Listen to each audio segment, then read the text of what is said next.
বন্ধুর বাড়িতে ছিল টিচার্স ডের অনুষ্ঠান। এখনকার দিনে টিচার্স ডে মানে যে কোনো ছোটোখাটো অনুষ্ঠান বাড়িকেও কিন্তু হার মানাবে। মানে টিচার্স ডেটাও এখন কিন্তু একটা উৎসব বা পার্বণ বলতে পারেন।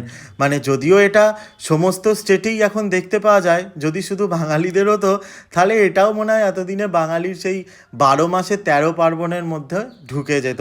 যাই হোক, টিচার্স ডে মানেই এখন খাওয়া দাওয়ারও একটা বড় ব্যাপার থাকে।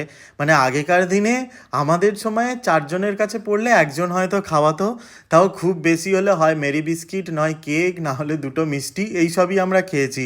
কিন্তু এখনকার ফেসবুক ইনস্টাগ্রাম খুললেই যা মেনু দেখতে পাই, মানে পোলাও, রাইস, মাটন, চিকেন, মানে এলাহি একটা ব্যাপার থাকে। তো এখানেও ছিল পাতি, বাংলায় যেটাকে বলা হয় মাংসের ঝোল ভাত।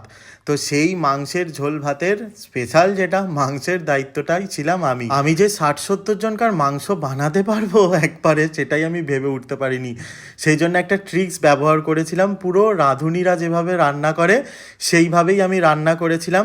এখন এই যে প্রোগ্রামটা গেল, সেইটা যাওয়ার পর আমার মনে হচ্ছে আমার কাছে এখন ওই 30-40 জনকার রান্না করাটা কিন্তু খুব একটা বড় ব্যাপার নয়। প্রথমেই আমি কি করেছিলাম, 40 মিনিট মতন চিকেনটাকে ভালো করে ধুয়ে নিয়ে ওই ভিনিগার আর ফুটন্ত গরম জলে ডুবিয়ে রেখেছিলাম। তারপর চিকেনটাকে ভালো করে ভেজে নিয়ে এরপর কড়াইয়ের মধ্যে একে একে পেঁয়াজ, রসুন, আদা বাটা, কাঁচা লঙ্কা থাতা সব কিছু দিয়ে কষিয়ে নিয়ে জিরে গুঁড়ো, হলুদ গুঁড়ো, লঙ্কার গুঁড়ো, কাশ্মীরি লঙ্কার গুঁড়ো, মিট মশলা সমস্ত কিছু দিয়ে মশলাটাকে ভালো করে কষিয়ে নিয়ে টমেটোটাও দিয়েছিলাম। দিয়ে পুরো জিনিসটাকে কষিয়ে নিয়ে তার মধ্যে দিয়ে দিয়েছিলাম আলুটা। যেহেতু জ্যোতি আলু ছিল, আলুটা একটু সেদ্ধ হতে সময় লাগতো। আর যেহেতু ভিনিগারে ডোবানো ছিল চিকেনটা, সেই জন্য চিকেনটা প্রায় 50% মতন কুক হয়ে গেছিলো ভেজে নেওয়ার পর। সেই জন্য কী করেছিলাম, ওই আলুটাকে দিয়ে পুরো জিনিসটাকে একটু ফুটিয়ে নেওয়ার পর গ্রেভিটা চিকেনের মধ্যে ট্রান্সফার করে দিয়েছিলাম আলু সমেত। দিয়ে পুরো জিনিসটাকে আধা ঘন্টা মতন ফুটিয়ে নিয়েছিলাম। ব্যাস, চিকেনটা রেডি হয়ে গেছিলো। সবাইকার কাছ থেকে রেসপন্সটাও কিন্তু দারুণ ভালো পেয়েছি। এটা একটা সবথেকে বড় ব্যাপার যে সকলেই কিন্তু বলেছে মাংসটা ভালো হয়েছে।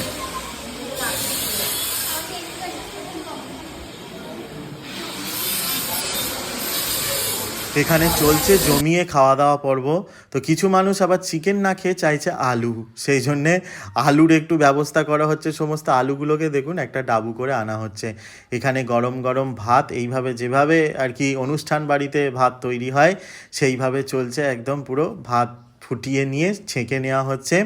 এখানে পরিবেশনের জন্য এখান থেকে মাংসগুলোকে ছোট গামলিতে ট্রান্সফার করা হচ্ছে আর নিয়ে যাওয়া হচ্ছে। প্রথমে চিকেনগুলোকে নিয়ে যাওয়া হচ্ছিল, আলু সেভাবে দেওয়া হচ্ছিল না, কিন্তু আলুর যে একটা ডিমান্ড আছে বাঙালির কাছে সেটা বোঝা গেল।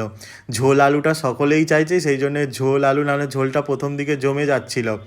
আমাকে 70 জনের দায়িত্ব দেওয়া হয়েছিল, বলেছিল যে যাতে কুলিয়ে যায়। এবার কোলানোর জন্য প্রথমবার রান্না করছি, ওই জন্য ঝোলটা একটু বেশি হয়ে গেছে, কিন্তু সিরিয়াসলি বিশ্বাস করুন টেস্টটা খুবই ভালো হয়েছিল। সেই জন্যে প্রথম দিকে কি হচ্ছিল, একটু ছেঁকে ছেঁকে তোলা হচ্ছিল, মানে চিকেনটাকে আর আলুটাকে তুলে নেওয়া হচ্ছিল। কিন্তু পরে দেখলাম চিকেন, আলু আর মোটামুটি ঝোলের একটা চাহিদা এসে গেছে, সেই জন্যে সব সমেত তোলা হচ্ছিল। এখানে যিনি মাস্টার তিনি পরিবেশন করছেন। আর সবথেকে বড় ব্যাপার হলো আমার যেটা বলার, আগেকার দিনে আমরা মানে টিচার্স খুব বাছাই করে টিচার্সদের কাছে পড়তাম। আর তার থেকেও বড় ব্যাপার ছিল একটা, যে এত মানে খুব হাতে গোনা কয়েকজন শিক্ষক থাকতো বা টিচার থাকতো।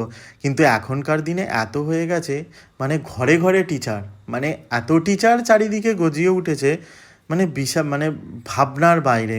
তো সেই জন্যে নিজের গুরুকে সবসময় একটু বেছে কুছে চুজ করুন এখনকার দিনে, যে কার কাছে পড়লে ভালো হবে।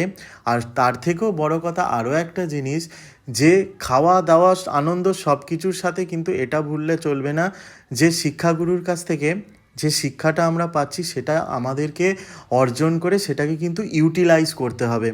সেই জন্যে শুধু শিক্ষক দিবস পালন করলে হবে না, তার সাথে কিন্তু সবটাই ভাবনা চিন্তা করতে হবে। এরপর এখানে সবথেকে যেটা ব্যাপার, আমি কিন্তু ভিডিও করার জন্যে এই চিকেন নিয়ে সব কিছু নিয়ে একটা ভিডিও বানিয়ে নিলাম, দিয়ে পুরো খাবারটাই বন্ধুর পাতে ট্রান্সফার করে দিলাম।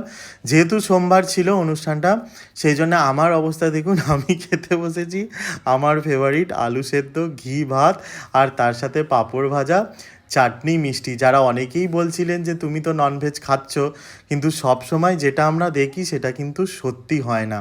এরপর গিফটগুলো বন্ধুর দেখে নিয়ে ওর কাছ থেকে যেটা, ওর বডি স্প্রেটা ব্যবহার করে না, সেটাকে আমি ঝেড়ে নিয়ে বাড়ি চলে এলাম।